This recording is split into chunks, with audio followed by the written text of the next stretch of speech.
যে মুহূর্ত থেকে Paschimbanga school service commission group সিডির অফিসিয়াল অ্যান্সার কি বার করেছে, সেই মুহূর্ত থেকে বেশ কিছু প্রশ্ন কিন্তু আমাদের মনে চলে এসেছে।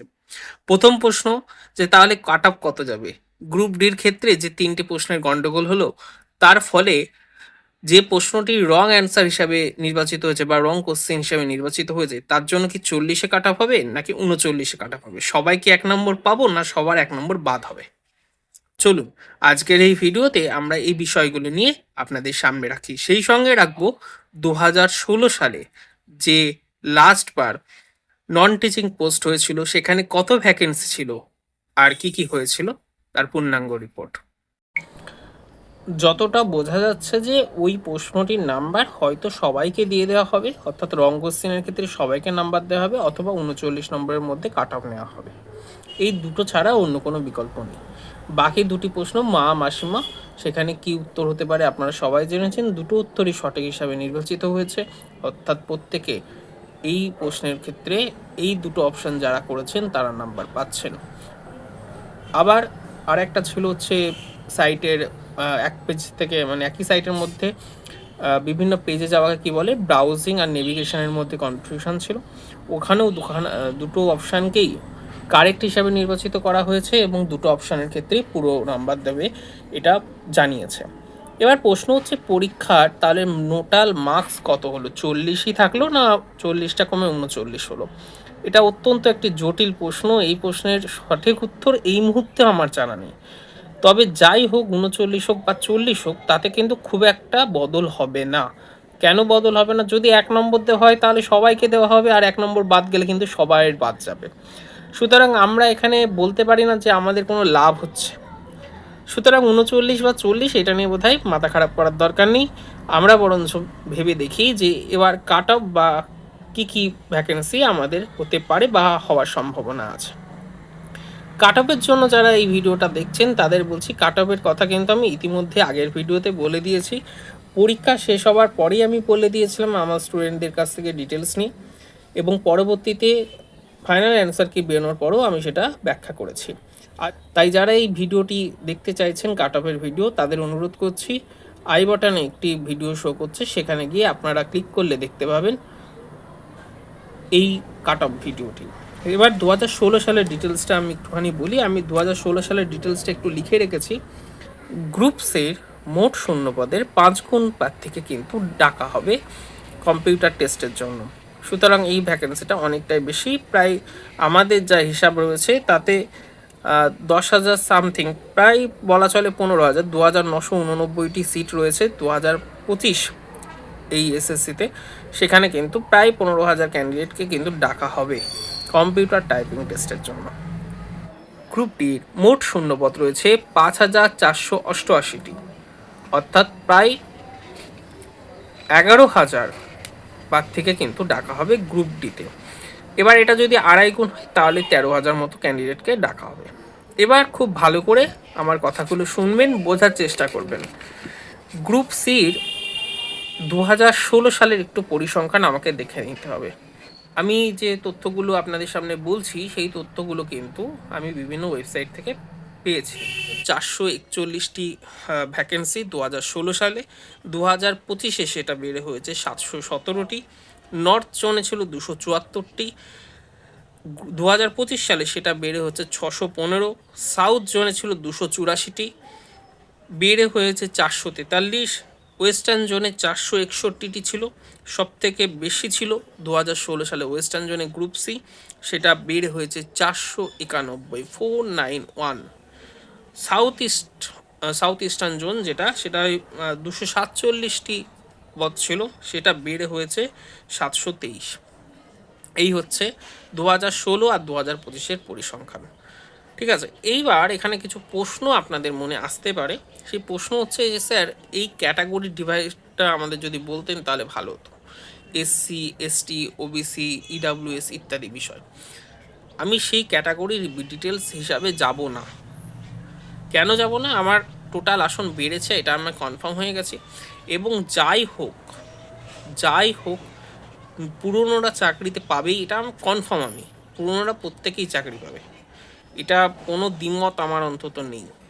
ঠিক আছে, তাদের সঙ্গে যারা নতুন যারা যুক্ত হচ্ছেন তারাও কিন্তু সুযোগ পাচ্ছেন। আমার প্রশ্ন হচ্ছে সুযোগ পাবো কি পাবো না? হ্যাঁ, নতুনরা সুযোগ পাচ্ছেন। এবার যদি বলেন কাট অফ স্যার কত নামবে, এবার 2016 সালে একটা টুইস্ট এখানে কিন্তু কাজ করছে। একটা পোস্ট ছিল মেল, একটা ছিল ফিমেল, আর একটা ছিল মেল ফিমেল। আবার বলছি male female, male female, total 3 ক্যাটাগরিতে কিন্তু ডিভাইড ছিল। মেল ক্যাটাগরি যেটা ছিল সেটা only for male, female category যেটা ছিল অনলি ফর ফিমেল, আর মেল ফিমেলের ক্ষেত্রে কিন্তু পোস্টটা যেটা ছিল সেটা কিন্তু দুটো মিশিয়ে, অর্থাৎ যে কেউ ওখানে গিয়ে কিন্তু ক্যান্ডিডেট হতে পারে, মেল ফিমেল ছিল। তাহলে এখান থেকে আপনাদের কিছু জিনিস বুঝতে হবে। সেখানে কিন্তু মেলের জন্য আলাদা ভ্যাকেন্সি নির্ধারিত ছিল। 2025 সালে কিন্তু এই ভ্যাকেন্সিটা উঠে গেছে। এখন কি রয়েছে, মেল ফিমেল আর ফিমেল। তাহলে ফিমেলদের কিন্তু কাট আপ একটু হলেও কম হবে, সেটা 1 নম্বর কমবে। এবার টাইপিং টেস্টে কী কী দেয়, অনেক বড় প্রশ্ন, অনেক প্রশ্ন। টাইপিং টেস্টে কী কী দেয়, আমাদের কী কী করতে হবে স্যার? টাইপিং টেস্টে সাধারণত মিনিটে 20টা বা 25টা ওয়ার্ড তোলার দক্ষতা আপনাকে দেখাতে হবে। যত বেশি তুলতে পারবেন তত অবশ্যই ভালো, এবং অ্যাকুরেসি দেখতে হবে আপনার কত হচ্ছে। আপনার 50 হয়ে গেলে অ্যাকুরেসি 0, তাহলে আর হবে না। তাহলে অ্যাকুরেসির সঙ্গে আপনাদের টাইপের প্র্যাকটিস কিন্তু করতে হবে। টাইপ প্র্যাকটিস করার জন্য আমি প্রেফার করি ফ্রি সফটওয়্যার যেগুলো রয়েছে, তার মধ্যে টাইপিং মাস্টার বলে, টাইপিং মাস্টার সফটওয়্যারটা আপনারা নিতে পারেন, ফ্রিতে পাওয়া যায়। আপনি সেখানে কিন্তু প্র্যাকটিস করতে পারেন। এর সঙ্গে আরও কিছু আছে। আর টাইপিং ফাইনালে যেটা হয় সাধারণত, আমি যেটা সেন্ট্রালের পরীক্ষায় দিতে গিয়ে নিজেও দেখেছি, যে বানান আপনি যেটা দেখছেন সেই বানানটা কিন্তু লেখা থাকবে না। ঠিক আছে, যেমন সাকসেস বানানটা যদি আমি বলি, আপনি জানেন এস এর পরে ইউ হয়, কিন্তু ইউটা নেই, সেখানে সি রয়েছে। এটা দেখে দেখে টাইপ করতে হয়। অনেক সময় মনে হয় যে এটা তো সাকসেস লেখা আছে, আমাদের চোখ খুব ভালো করে ভুল বানানো পড়ে ফেলে। আমরা এখন হোয়াটসঅ্যাপ বা মেসেজের যুগে বাস করছি, সেখানে আমরা ভুল বানান লিখেও দেখবেন যাকে পাঠাচ্ছি সে কিন্তু সঠিকভাবে পড়ে নিচ্ছে। সেই রকম আমাদের কিছু ভুল হয়, কিন্তু এটা মারাত্মক ভুল। সেই জায়গাটা একটু সচেতন থাকতে হবে, যা লেখা আছে সেই অনুসারেই কিন্তু আমাকে পুট করতে হবে বা টাইপিংয়ের স্পিড রাখতে হবে। এর সঙ্গে capital letter, small letter, numbering, এগুলো কিন্তু প্রত্যেকটাই দেখা হয়, কমা, ডট, সব। সেকেন্ড হচ্ছে মাইক্রোসফট ওয়ার্ডের আপনাকে কাজ জানতে হবে, এক্সেলের কাজ জানতে হবে। এক্সেলের কাজ বিশেষভাবে জরুরি স্কুলের ক্ষেত্রে, কেননা আমি বিশেষ সময় দেখেছি যে একটা স্টুডেন্টের টোটাল ডিটেলস কিন্তু এক্সেল ফাইলের মধ্যে থেকে যায়। ঠিক আছে, রেজাল্ট তৈরি করেও এক্সেল ফাইল কিন্তু ব্যাপকভাবে কাজ করে। যারা 2016 সালের যোগ্য গ্রুপ সি ক্যান্ডিডেট রয়েছেন তাদের কাছে কিন্তু বিষয়টা অনেক ইজি।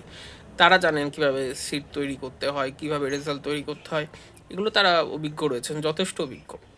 আপনাদের জন্য এখনও অনেকটা সময় রয়েছে, আপনারা কিন্তু এটা দেখতে পারেন। তার পরবর্তীতে এই কম্পিউটার টাইপিং টেস্ট বা এফিসিয়েন্সি টেস্ট হওয়ার পরে আপনাদের কিন্তু বেরোবে ইন্টারভিউ লিস্ট।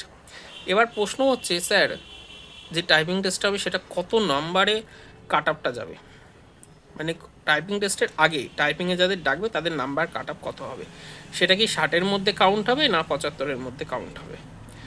এবার 60-এর মধ্যে কাউন্ট হবে না 75-এর মধ্যে যদি কাউন্ট হবে, আপনাকে আমাকে জিজ্ঞাসা করেন তাহলে আমি বলবো 75-এর মধ্যে কিন্তু কাউন্ট হবে। অর্থাৎ 75-এর মধ্যে আপনি যা পাবেন সেটাই হচ্ছে অ্যাকচুয়াল কাট আপ। আর একবার ভালো করে বুঝিয়ে দিই, আপনি ধরে নিন যে আপনি গ্রুপ সির পরীক্ষায় 60-এর মধ্যে 55 নম্বর পেয়েছেন, 60-এর মধ্যে 55 নাম্বার পেয়েছেন, আপনার পার্সেন্টেজ হয়েছে 59% মাধ্যমিক বেসিস। মাধ্যমিকে আপনি 59% নাম্বার পেয়েছেন, আপনার 8 নম্বর যোগ হবে, অর্থাৎ 55 প্লাস 8 যোগ করে আপনার দাঁড়াবে 63, অর্থাৎ 75-এর মধ্যে আপনার স্কোর হচ্ছে 63। 60% থেকে 60% অ্যাবাভ যত খুশি হতে পারে, 100% পর্যন্ত, তার জন্য 10% রয়েছে। আর তারপরে 59 থেকে, মানে 59 পয়েন্ট সামথিং থেকেও কিন্তু এটাকে কাউন্ট করতে হবে। যদি 59.99%ও হয়, 45-এর মধ্যে থাকে, তাহলে আপনার স্কোর হবে 8। এইভাবে যোগ করে আপনি কিন্তু 75-এর মধ্যে কত হচ্ছে আপনি নিজে কিন্তু দেখে নেবেন। আমার ব্যক্তিগতভাবে মনে হয় 62-63-র বেশি কাট আপ যাবে না, কেননা হবে না 62-63-র বেশি। অন্য টিচার পোস্টের ক্ষেত্রে স্যার 75-এ 72 হয়েছিল বা 70-এ আমরা পরীক্ষা দিয়েছিলাম, আমাদের 72 হয়েছে, আমরা কিন্তু স্যার ডাক পাইনি। এই কথাগুলো যারা বলছেন তারা বুঝতে পারছেন না যে টিচার পোস্টের ক্ষেত্রে একটা সাবজেক্টে পরীক্ষা দিতে হয়েছিল, আর গ্রুপ সিডির ক্ষেত্রে কিন্তু বেশ কয়েকটি সাবজেক্টে পরীক্ষা দিতে হয়েছিল। শুধু পরীক্ষা দেওয়া বিষয় নয়, বিষয়টা আরও গভীরে যদি যান তাহলে দেখতে পাবেন যে কোনো ক্যান্ডিডেট কিন্তু সব বিষয়ে সমান নলেজ রাখতে পারে না। যার ইংলিশ ভালো তার অঙ্ক খারাপ হবেই, অঙ্ক যার ভালো ইংরাজিও যার ভালো তার দেখবেন জিকে কমা, কিছু না কিছু তার দুর্বলতা থাকবেই, সেই দুর্বলতাই 1 নম্বর 2 নম্বর সে এমনিই ভুল করবে। তাহলে 60-এ 60 কাটা উঠবে না, 58-57 ধরবেন, সেই হিসাবে কাটা উঠবে 62 থেকে 65 মতো, টোটাল 75-এর মধ্যে।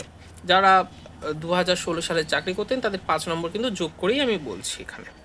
তাহলে আমরা এখানে দেখলাম কি যে একটা ফ্রেশার্সের ক্ষেত্রে ভালো সুযোগ আছে, আর যারা 2016 সালে চাকরি করতেন তারা মোটামুটি সকলেই পেয়ে যাচ্ছেন। এবার আমি গ্রুপ ডি এর ক্ষেত্রে আসছি, খুব গুরুত্বপূর্ণ গ্রুপ ডি। এখানে আরও ভালো করে বুঝতে হবে, গ্রুপ ডির পার্সেন্টেজ করাপশান ছিল 44.87%, প্রায় 45% মতো, 44.87% করাপ্টেড পার্সন রয়েছে গ্রুপ ডিতে। 2016 সালে এটা সুপ্রিম কোর্টের জাজমেন্টেও আমি দেখতে পেলাম। তো সেখানে 3216টি পোস্টে নিয়োগ হয়েছিল 2016 সালে, 3216টি পোস্টে নিয়োগ হয়েছিল 2016 সালে। রিকমেন্ডেশন লেটার ইস্যু হয়েছিল 3880 জনের নাম, 3216 জনের হচ্ছে টোটাল ভ্যাকেন্সি ছিল, যার মধ্যে 1741 জনের ওএমআর ইস্যু হয়েছিল। এখানে নিয়ার অ্যাবাউট জায়গাটা যেটা আমি বলতে চাইছি, করাপ্টেড নন বা তথাকথিত এখনও পর্যন্ত করাপ্টেড বলা যায়নি তাদের, আশা করি আর পাওয়া যাবে না, তারা প্রত্যেকেই যোগ্য, সেই যোগ্যের সংখ্যা কিন্তু 2139 জন মতো রয়েছে। এবার 2139 জনের মধ্যে এই বিগত 6 বছরে যারা চাকরি করতেন গ্রুপ ডিতে তারা বিভিন্ন চাকরির পরীক্ষায় কিন্তু অলরেডি চলে গেছে, ঠিক আছে, সেই সংখ্যাটাও কিছু কমে যাবে। 2139 যে সংখ্যাটা, এটা 6 বছরে তারা বিভিন্ন সেক্টরে কিন্তু চাকরি পেয়ে গেছেন। এখানে আমার মনে হয় সংখ্যাটা 1800 কি 1900 হবে, আমি 1800ই বলেই মনে করছি, কেননা আমি বিভিন্ন পত্রপত্রিকাতে যখন তারা কেস করেছেন আমি তখন দেখছিলাম যে 3300 টোটাল রয়েছেন।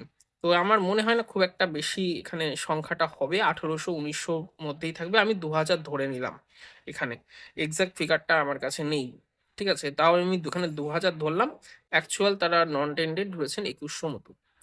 তো এবার 2000 ক্যান্ডিডেট রয়েছেন যারা 5 নম্বর পাচ্ছেন এক্সট্রা। এবার 5 নম্বর পেলেও এখানে কিন্তু টুইস্ট কাজ করবে, টুইস্টটা আবার সেই একই হিসাবে আসবে।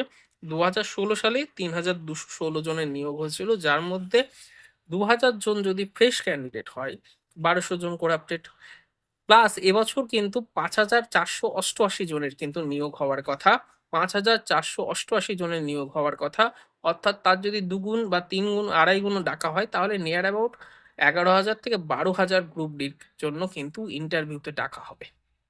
আবারও বলছি, 11 থেকে 12,000 কিন্তু গ্রুপ ডির ইন্টারভিউতে ডাকা হবে। সেক্ষেত্রে কাট অফ 45-এর মধ্যে হবে না 44-এর মধ্যে হবে সেটা আমার জানা নেই। কিন্তু আমার যেটুকুনি মত বা অভিমত, সেটা কিন্তু কাট অফ 36 থেকে 35-এর মধ্যে জেনারেল ঘোরাফেরা করবে। 32 থেকে 35 মনে হয় সম্ভবত থাকতে পারে। আর এসসি, এসটি বা আদার্স যারা আছেন, ওবিসির ক্ষেত্রে আমি বলব 1 নম্বর কমাতে পারেন 31 থেকে 34, এসসির ক্ষেত্রে বলব 32 থেকে 29, 28 এর মধ্যেই ঘোরাফেরা করবে। হ্যাঁ, 40-এ 40 পেয়েছি স্যার অনেকেই লাফাচ্ছিলেন। সেইটা কি হলো লাস্ট অব্দি আমি তো দেখলাম। তাতে আমার যে পোল ছিল তাতে 1000 এর উপর স্টুডেন্ট এখানে পোলে ভোট দিয়েছিলেন, তারা তাদের প্রাপ্ত নম্বর জানিয়েছিলেন। সেখানে আমি দেখলাম যে 37, 38 এই সংখ্যাটা কিন্তু কমে গেছে অনেকটা। সবাই 35-36 এর মধ্যে বলছেন। আর যারা ভোট দিয়েছেন তারা কিন্তু প্রত্যেকেই এখানে বলা চলে যে পড়াশোনা করা ক্যান্ডিডেট, তারা সিরিয়াস ক্যান্ডিডেট, তারা এই খবরগুলো রাখেন। ঠিক আছে? এই যে 5488 প্রায় 11,000 ক্যান্ডিডেটকে কিন্তু ইন্টারভিউতে ডাকা হবে। তাহলে আমরা এখান থেকে দেখলাম যে 11,000 এর মধ্যে 2100 ক্যান্ডিডেট যদি বাদ যায় বা 2000 ক্যান্ডিডেট যদি বাদ যায় তাহলে 9,000 ভ্যাকেন্সি কিন্তু ফ্রেশার্স এর জন্য, ইন্টারভিউ কলের জন্য আমরা কিন্তু পেয়ে যাচ্ছি। আর এখান থেকে নিয়োগ হচ্ছে 3488 জনের প্রায়। এবার কিছু জন আমি আ ব্যাখ্যা করতে গিয়ে কিছু জায়গা আবার মিস করলাম। সেটা হচ্ছে গ্রুপ ডির ক্ষেত্রেও কিন্তু মেল, ফিমেল, ফিমেল, মেল এই ৩ টে ক্যাটেগরিতে ভাগ করা হয়েছিল ২০১৬ সালে। কিন্তু ২০২৫-এ মেল, ফিমেল আর ফিমেল এই ২ টি ক্যাটেগরিতে ভাগ করা হয়েছে। একই সঙ্গে এসসি ক্যান্ডিডেট যারা রয়েছেন তাদের কিন্তু ভ্যাকেন্সি বেশ কিছু জনে কমে গেছে। এখানে মনে হচ্ছে বেশ কিছু পোস্টে যে ক্যাটেগরি ওয়াইজ ভ্যাকেন্সি কমে গেছে, কিন্তু তা নয়। ভ্যাকেন্সিটা বেড়েছে, কেননা করাপ্টেড পারসন কিন্তু সব ক্যাটেগরিতেই রয়েছে। সুতরাং এটা কিন্তু ফ্রেশার্সদের জন্য ভালো সুযোগ রয়েছে। আচ্ছা, এবার আমি যদি গ্রুপ ডির ক্যাটাগরি হিসাব করি তাহলে 738 জন ছিল ইস্টার্ন জোনে। সেটা 2025 সালে বেড়ে হচ্ছে 995 জন। 2016 সালে নর্থ জোনে ছিলেন 755 জন, যেটা বেড়ে হচ্ছে 2025-এ 1606। সাউথ ইস্টার্ন জোনে 314 জন গ্রুপ ডি ছিল। সেটা কমে গিয়ে হচ্ছে সেটা সাউথ ইস্টার্ন জোনে 314 জন ছিলেন। সেটা বেড়ে গিয়ে হচ্ছে 534 জন। সাউথার্ন জোনে ছিলেন 314 জন, সেটা বেড়ে গিয়ে হচ্ছে 680 জন। ওয়েস্টার্ন জোনে ছিলেন 1034 জন, সেটা বেড়ে গিয়ে হচ্ছে 1673 জন। তাহলে প্রত্যেকটা জোনেই কিন্তু ভ্যাকেন্সি বেড়েছে। ক্যাটাগরি ওয়াইজ হয়তো ভ্যাকেন্সি কমতে পারে, কিন্তু তাতে খুব একটা অসুবিধা হবে না, কেননা যারা বেটার স্কোর করবেন, যারা উপরের দিকে থাকবেন, তারা তো ন্যাচারালি জেনারেল ক্যাটাগরিতে চলে যাবেন। তো সেটাও একটা বিষয় কিন্তু থেকে যায়। তো এই হচ্ছে আমার সামগ্রিক আজকের আলোচনার বিষয় ছিল। এবার হচ্ছে স্যার কাট আপটা কত যেতে পারে আমি ইতিমধ্যে বলে দিয়েছি।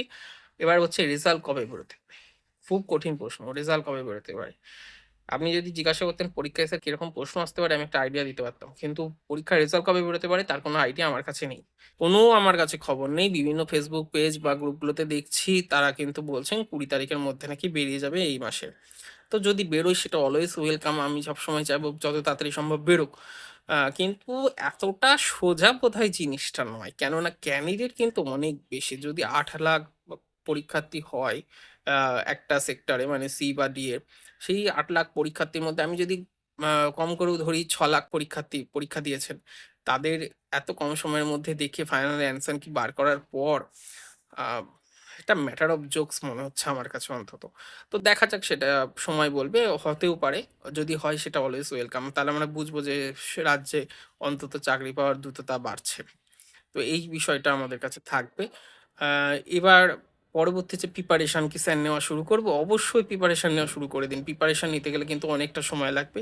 সি ডি বোথ ক্ষেত্রেই বলছি, প্রিপারেশন নিতে অনেকটা সময় লাগবে। সি এর ক্ষেত্রে অনেক বেশি প্রিপারেশনের দরকার ডি এর তুলনায়। সুতরাং যাদের মনে হচ্ছে যে কাট আপটা ঠিকঠাক জায়গায় আছে, এই 62, 61 মতো 75-এর মধ্যে স্কোর আসছে, তারা কিন্তু প্রিপারেশন গ্রুপ সি এর জন্য নিতে থাকুন। আর গ্রুপ ডি এর ক্ষেত্রে আমি বলে দিলাম 35 জেনারেল আর এসসি এসটি সম্প্রদায়ের যারা রয়েছেন আমার ছোট ভাই বোনেরা, তারা 32, 31 বা 29 পর্যন্ত দেখতে পারেন। সেক্ষেত্রে প্রিপারেশন কিন্তু নিতে হবে। আর সকলকেই বলবো কিন্তু পরীক্ষার জন্য মানসিক প্রিপারেশন নিন। আর এই পরীক্ষাটাই শেষ পরীক্ষা নয়। অনেকে খারাপ হয়েছে, অনেকে খুব মন খারাপ করেছে, তাদের জন্য বলবো এই পরীক্ষা শেষ পরীক্ষা নয়। মাদ্রাস সার্ভিস কমিশনের পরীক্ষা কিন্তু শুরু হচ্ছে। নোটিশ জারি হয়ে গেছে, সেটা কিন্তু ভোটের পরেই কিন্তু ফর্ম বেরিয়ে যাবে আর পরীক্ষাও হয়ে যাবে। এখনই সময়, এখনই ভর্তি হন।